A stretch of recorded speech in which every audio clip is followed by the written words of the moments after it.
Guardian and ward act کے تحت یہ درخواست لگائی ہے، اور اس پر تو خیر ابھی فیصلہ نہیں ہوا، لیکن ملاقات کی جو درخواست ہے اس پر 31 اکتوبر تک فیصلہ محفوظ ہو گیا ہے، سماعت مکمل ہو گئی، دونوں جانب سے دلائل بھی دے دیے گئے، لیکن جو حوالگی کا معاملہ ہے اس پر ابھی تک جو ہے وہ سماعت مکمل نہیں ہو سکی، وہ معاملہ جو ہے وہ ابھی کنٹینیو ہے۔ یہ تو تھی ظہیر کیس کے حوالے سے اپڈیٹ۔ آج کیس کی سماعت نہیں ہو سکی اور جو ہے وہ تاریخ ہو گئی ہے، لیکن اس کے ساتھ ساتھ سندھ ہائی کورٹ کے اندر جو ہے وہ آج پاکستان تحریک انصاف کے رہنماؤں کی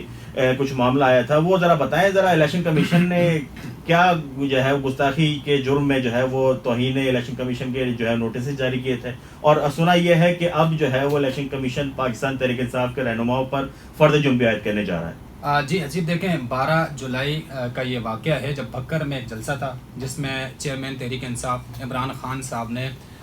توہین کی، چیف الیکشن کمشنر جو ہیں ان کے خلاف کچھ زبان استعمال کی، اس پر الیکشن کمیشن نے نوٹس لیا، عمران خان سمیت جو ان کے سینئر رہنما ہیں ان کے خلاف کارروائی شروع کی اور نوٹسز بھیج دیے توہین الیکشن کمیشن کے، جس کے بعد اسد عمر صاحب اور دیگر رہنما جو ہیں انہوں نے جہاں جہاں موجود تھے وہاں عدالتوں سے رجوع کیا۔ اسد عمر صاحب نے سندھ ہائی کورٹ سے رجوع کیا،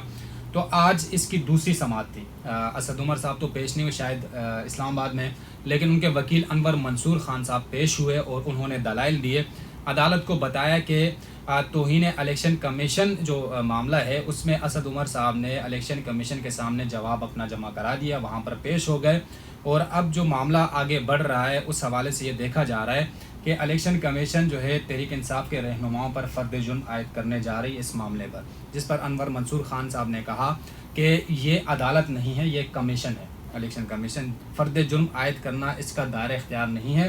تاہم عدالت نے پچھلی سماعت میں الیکشن کمیشن سے اس حوالے سے جواب طلب کیا تھا، آج پچھلی سماعت میں بھی اور آج بھی الیکشن کمیشن نے جواب ابھی تک جمع نہیں کرایا۔ سماعت جو ہے اس کی 28 اکتوبر تک ملتوی ہوگی، اور عدالت نے ایک بار پھر نوٹس جاری کیا الیکشن کمیشن کو کہ آئندہ سماعت پر جواب جمع کرایا جائے، لیکن جو الیکشن کمیشن اپنی کارروائی کر رہا ہے عدالت نے ان کو کارروائی سے نہیں روکا، کارروائی ان کو لیکن حکم امتناع تو جاری کیا ہوا ہے نا، وہ کیا ہے؟ حکم امتناع جاری کیا ہوا ہے اس حوالے سے کہ کوئی فیصلہ نہ سنا جائے الیکشن کمیشن، جیسے انور منصور خان صاحب نے کہا کہ فرد جرم عائد کی جا رہی ہے، تو عدالت سندھ ہائی کورٹ یہ کہہ رہی ہے کہ آپ فیصلہ نہ سنائیں، اپنی کارروائی جاری رکھیں، فیصلہ تب تک نہ سنائیں جب تک سندھ ہائی کورٹ اس درخواست پر کوئی فیصلہ نہ سنا دے، تو اس فیصلے تک تو الیکشن کمیشن اپنا فیصلہ نہیں سنائے گا۔ فرد جرم کوئی کیس ڈیسیجن تو نہیں ہوتا ہے نا، فرد جرم تو کیس کا آغاز ہوتا ہے، تو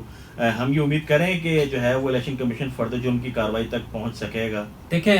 جیسے کہ سینئر وکلاء اور قانونی ماہرین ہمیشہ یہ کہتے چلے آ رہے ہیں کہ الیکشن کمیشن ہے وہ کوئی عدالت نہیں ہے، یہ تمام تر کارروائی جو ہے عدالتوں کی ہے، عدالت فرد جرم عائد کرے گی، عدالت معاملات آگے، جیسے کہ ابھی عمران خان نااہل ہو چکے ہیں، اس معاملے پر بھی قانونی ماہرین کا یہ کہنا ہے کہ الیکشن کمیشن کا دائرہ اختیار یہ نہیں ہے، الیکشن کمیشن اپنے دائرہ اختیار سے آگے تجاوز کر رہی ہے، آگے بڑھ رہی ہے۔ تاہم اس حوالے سے بھی سندھ ہائی کورٹ میں آج میرے خیال سے عمران خان کی درخواست زیر سماعت ہے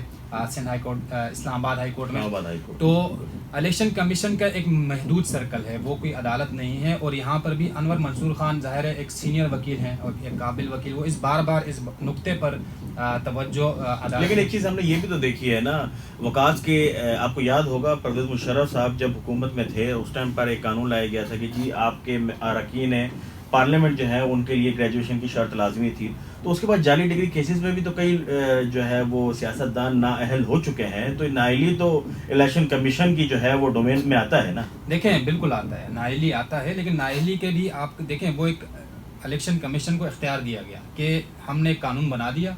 اس قانون کے تحت یعنی آپ کے پاس کم از کم گریجویشن کی ڈگری، اب وہ بھی آپ دیکھیں کہ بہت سے امیدوار اس وقت جن کے پاس ڈگری نہیں تھی وہ جیت چکے تھے، آگے اسمبلی میں بیٹھ چکے تھے، تو وہ تو الیکشن کمیشن کی نااہلی ہوئی کہ بغیر تصدیق کے ان کو الیکشن لڑنے کیسے دیا گیا، ٹھیک ہے۔ اب جب وہ آ گئے تو بعد میں پتہ چلا کہ یہ تو جعلی ڈگریز ہیں، تو اس پر جب الیکشن کمیشن نے، کیونکہ ان کے ڈومین میں وہ چیز آتی تھی، وہ الیکشن کمیشن کے لیے قانون بنا تھا کہ آپ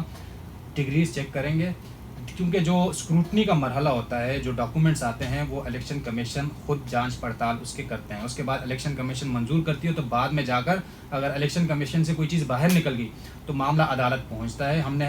کراچی میں بھی یہ چیز دیکھی تھی کہ الیکشن کمیشن میں ایک چیز نہیں سنی گئی تو پھر ہائی کورٹ آتی تھی، وہاں پر ہائی کورٹ یہ فیصلہ کرتی تھی کہ یہ الیکشن کمیشن کے ڈومین میں آ رہا ہے یا نہیں، اگر آتا تھا تو اس درخواست کو خارج کر دیا جاتا تھا، اگر نہیں تو پھر عدالت اس پر مزید کارروائی کرتی تھی. تو آج یہ ایک بار پھر اسلام آباد ہائی کورٹ یہ تعین کرے گی کہ یہ الیکشن کمیشن کے ڈومین میں یہ چیز آتی ہے یا نہیں، تو اس پر فیصلہ ہوگا. اور یہ اسد عمر والا معاملہ موسٹ پروبیبلی فیصلہ تو جو ہے وہ بعد میں کرنا ہے، لیکن سب سے پہلے تو اسٹے آرڈر گرانٹ ہو جائے گا، یہ تو بڑی ایک کامن آبزرویشن ہے. اچھا جی، تو بس یہ آج کے کیسز تھے، اور ان تمام کیسز کی رپورٹ لے کر ان تمام کیسز آپ تک پہنچانے کے لیے ہم آپ کی خدمت میں حاضر ہوئے. ہماری ویڈیوز کچھ تاخیر سے ضرور آتی ہیں، لیکن ہماری کوشش یہ ہوتی ہے کہ جب بھی فری وقت ہو تو اس کو ہم جو ہے وہ یوٹیلائز کریں اور آپ تک تمام تر معلومات کو پہنچائیں. اپنا بہت خیال رکھیے گا. پھر دوبارہ کسی نئی ویڈیو کے ساتھ میں اور وقاص خان دوبارہ آپ کی خدمت میں حاضر ہوں گے. اپنا بہت خیال رکھیے گا. اللہ حافظ.